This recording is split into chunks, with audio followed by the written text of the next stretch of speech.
Ataş yandı, cana düştü, kara haberin aldım, üstüme çığlar düştü.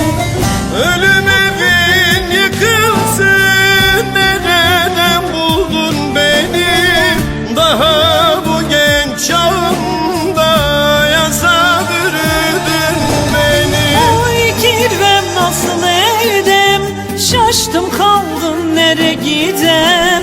Sen de gittikten sonra ben kime kirve diyem?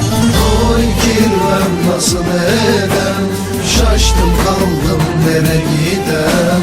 Sen de gittikten sonra ben kime kirve diyem?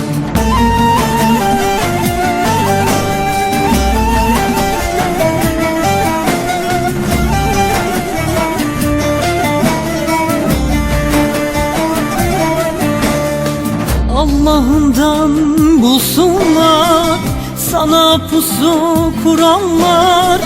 Dilerim yok olurlar, kalleşçe vuranlar. Ölüm evin yıkılsın, nereden buldun beni?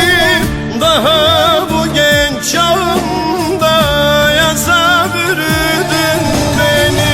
Oy kirvem nasıl edem, şaştım kaldım nere gidem. Sen de gittikten sonra ben kime kirve diyem?